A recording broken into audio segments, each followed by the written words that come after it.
अस्सलामुअलैकुम, दुनिया news studios में खुश आमदीद। मैं हूं सानिया चौधरी और मैं हूं फाइक महमूद। कौमी हीरो अरशद नदीम ने एक बार फिर कौम का सर फखर से बुलंद कर दिया। अरशद नदीम ने जेवलिन थ्रो इवेंट में गोल्ड मेडल जीत लिया। पाकिस्तानी जेवलिन थ्रोअर अरशद नदीम ने सबसे लंबी थ्रो 83.05 मीटर फेंकी। पाकिस्तान के जेवलिन थ्रोअर मोहम्मद यासिर ने चांदी का तमगा जीत लिया है। ये हमें ज्वाइन किया है इबादुल्ला खान ने, हमारे स्पोर्ट्स रिपोर्टर हैं। इबादुल्ला खान, यकीनन एक फख्र का लम्हा है पाकिस्तान की पूरी कौम के लिए, क्या मज़ीद डिटेल्स हैं आपके पास? हाँ जी बिल्कुल, अरशद नदीम ने पूरी कौम का सर फखर से बुलंद कर दिया है। इस्लामिक यकजहती गेम जो रियाद सऊदी अरब में हो रहे थे, जेवलिन थ्रो के फाइनल के अंदर जबरदस्त थ्रो की जेवलिन को और 83.05 थ्रो की करके उन्होंने जो है वो गोल्ड मेडल हासिल किया। और पहले राउंड से ही अरशद नदीम काफी आगे नजर आ रहे थे। पहले राउंड के अंदर 75.44 मीटर उन्होंने थ्रो की और उसके बाद जो सबसे बेस्ट उनकी थ्रो थी 83.05 मीटर की थ्रो से जो है वो गोल्ड मेडल हासिल करने में कामयाब हुए। अरशद नदीम के साथ साथ एक और जबरदस्त खबर ये भी है कि यासिर सुल्तान भी जो है वो चांदी का तमगा हासिल करने में कामयाब हो गए हैं और उन्होंने 76.04 का थ्रो की जेवलिन को और उन्होंने चांदी का तमगा हासिल किया है। इसके साथ साथ पूरी दुनिया के अंदर जो है जेवलिन थ्रो के जो मेडलिस्ट हैं इन अरशद नदीम, उन्होंने जो है पाकिस्तान का सर फखर से बुलंद कर दिया है। पाकिस्तान के नारे जो है जब ये गोल्ड मेडल जीते तो पाकिस्तान के नारे वहां पर अरीना के अंदर भी लगाए गए थे। यकीनन यहाँ पर जितने भी उनके शायकीन हैं, उनके फैंस हैं, उन्होंने उनकी उम्मीदों के ऊपर जो पूरा उतरे हैं और पाकिस्तान को एक और गोल्ड मेडल दिलाने में कामयाब हुए हैं। सही, इबादुल्ला खान अपडेट कर रहे थे, आपका बहुत शुक्रिया। आगे बढ़ते हुए आपको बताएं कि अमरीकी सदर डोनाल्ड ट्रंप का कहना है कि सऊदी अरब के साथ तारीखी दिफाई मुआहिदा हुआ है। सऊदीया को F-35 लड़ाका तैयारे फराहम करेंगे। हमारे पास बेहतरीन फौजी निजाम है जो सऊदी अरब को देंगे। अमरीकी और सऊदी शोबों के दरमियान $270 अरब के मुआहिदे होंगे। सऊदी अमेरिकन इन्वेस्टमेंट फोरम से खिताब करते हुए उन्होंने मजीद कहा कि सऊदी अरब के साथ AI और दीगर शोबों में ताउन बढ़ाएंगे। ईरान के साथ जल्द मुआहिदा हो सकता है। हमने गजा में अमन कायम किया। सऊदी वलीअहद का अमेरिका के साथ तजारती ताउन मजीद बढ़ाने का ऐलान। कहा, सऊदी अरब और अमेरिका के दरमियान तारीखी शराकत दारी की बुनियाद रखी है। दिफा, तवानाई, AI में सरमायाकारी के मुआहिदों पर दस्तखत करेंगे। सऊदी वलीअहद मोहम्मद बिन सलमान का सऊदी अमेरिकन इन्वेस्टमेंट फोरम से खिताब। सऊदी बिजनेस फोरम के इख्तिताम पर सदर ट्रंप ने वली अहद से गर्मजोशी से हाथ मिलाया और कंधे पर हाथ रखकर दोस्ताना अंदाज में गुफ्तगू की। मुलाकात निहायत खुशगवार रही, जिस दौरान दोनों रहनुमाओं ने इक्तिसादी ताउन और मुस्तकबिल की सरमायाकारी के मौके पर मुस्बत ख्यालात का तबादला किया।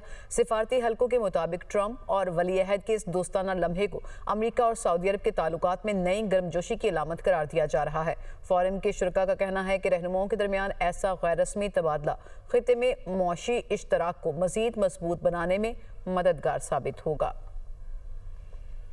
मुस्लिम लीग नून के सेनेटर दोस्तीन डोमकी का बड़ा बयान। वजीर आला बलोचिस्तान सरफराज बुगटी को हटाने का फैसला हुआ। दोस्तीन डोमकी का दावा कहते हैं कि पीपल्स पार्टी से ही नया वजीर आला बनाया जाएगा। सरफराज बुगटी की कारकर्दगी से पीपल्स पार्टी के अपने ही MPAs नाला हैं। पीपल्स पार्टी और मुस्लिम लीग नून के दरमियान बलोचिस्तान में वजारत आला से मुतालिक 2.5 साल मुआहिदा हुआ है।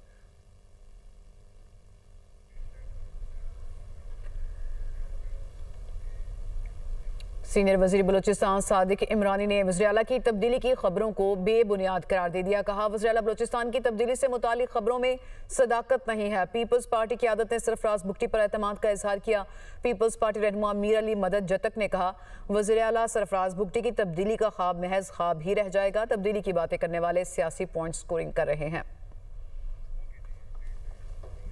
सिक्योरिटी फोर्सेज की खैबर पख्तूनख्वा के मुख्तलिफ इलाकों में कार्रवाइयाँ। भारतीय प्रॉक्सी फितना और खारिज के 4 दहशतगर्द हलाक हो गए। ISPR के मुताबिक ये कार्रवाइयाँ 17 और 18 नवंबर को की गई। बाजूड़ में खारिज की मौजूदगी की इतला पर इंटेलिजेंस बेस्ड ऑपरेशन किया गया। शदीद फायरिंग के तबादले में एक खारजी जहन्नुम वासिल हुआ। शुमाली वज़ीरिस्तान के इलाकों स्पिनवॉर्म और जाकिर खैल में भी कार्रवाई की गई। ऑपरेशन के दौरान 2 खारिज हलाक कर दिए गए।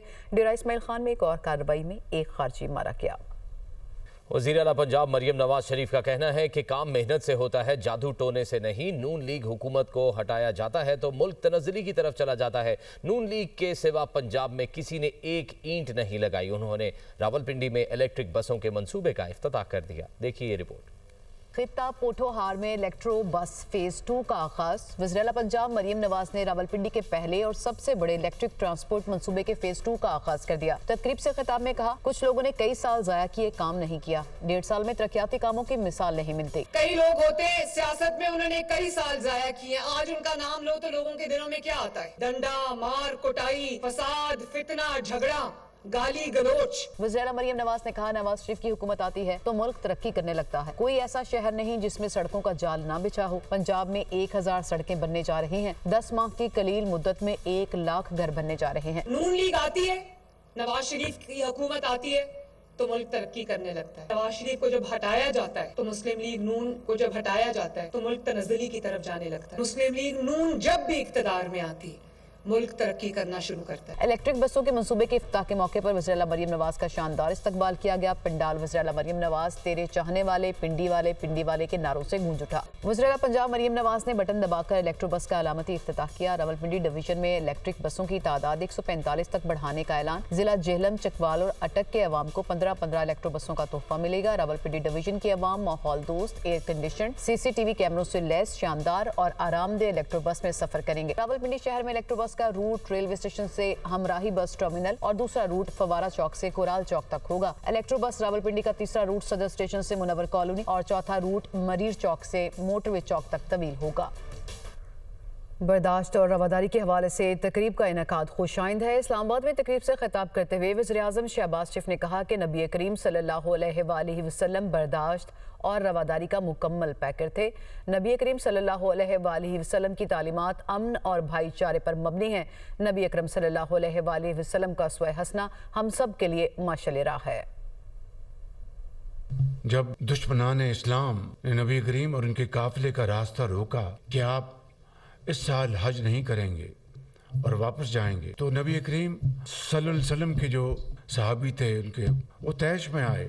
आपने फरमाया कि नहीं, मैं यहाँ पर एग्रीमेंट करूँगा और हम वापस जाएंगे। और 2 साल बाद फतह मुबीन हुई, मक्का फतह हुआ और वो लोग जो बदतरीन मुखालिफ थे वो बैठे थे और कहते थे कि वाकई आप अल्लाह के सच्चे नबी हैं और हमसे गलती हुई। क़याम पाकिस्तान की बुनियाद का यही फ़लसफ़ा था, रवादारी, बर्दाश्त, तहम्मुल। हज़रत कायद आज़म की अजीम क़यादत में लाखों मुसलमानों की कुर्बानियों से पाकिस्तान मार्ज़ वजूद में आया। हज़रत कायद आज़म की जो फ़िलॉसफ़ी थी, उनकी जो सोच थी कि ऐसा पाकिस्तान जिसमें बुर्दबारी, तहम्मुल, बर्दाश्त और तमाम मज़ाहिब को मुकम्मल आज़ादी हो कि वो जाकर अपने अपने मज़हब के मुताबिक वो इबादत कर सकें। लाहौर हाई कोर्ट ने 27वीं आईनी तरमीम के खिलाफ दायर दरख्वास्त समाअत के लिए मुकर्रर कर दी। जस्टिस सदाकत अली खान की सरबराही में 3 रुकनी फुल बेंच 5 दिसंबर को समाअत करेगा। रिपोर्ट कर रहे हैं मोहम्मद इशफाक। 27वीं आईनी तरमीम को कालअदम करार देने की दरख्वास्त का मामला chief justice Lahore high court Aalia Neelam ने 3 रुकनी फुल बेंच तश्कील दिया। 3 रुकनी फुल बेंच 5 दिसंबर को दरख्वास्त पर समाअत करेगा। बेंच की सरबराही जस्टिस सदाकत अली खान करेंगे। दीगर अरकान में जस्टिस सुल्तान तनवीर और जस्टिस जवाद हसन शामिल हैं। जस्टिस चौधरी मोहम्मद इकबाल ने समाअत करने से माजरत करते हुए file chief justice Lahore high court justice Aalia Neelam को भिजवाई थी। दरख्वास्त गुजार ने मौक़िफ़ इख्तियार किया है कि तरमीम के जरिए सुप्रीम कोर्ट का असल इख्तियार खत्म करके वफाकी आईनी अदालत बना दी गई है। सुप्रीम कोर्ट की हैसियत कमजोर होने और अदलिया की आज़ादी मुतासिर होने का अंदेशा है। तरमीम इस्लामी दिफात, अदालती खुदमुख्तारी और बुनियादी हकूक के खिलाफ है। सूबों की मुशावरत के बगैर तरमीम से आईनी ढांचा मुतासिर हुआ है। शहरी मुनीर अहमद ने अजहर सदीक एडवोकेट की वसासत से 27वीं आईनी तरमीम के खिलाफ दरख्वास्त दायर की थी।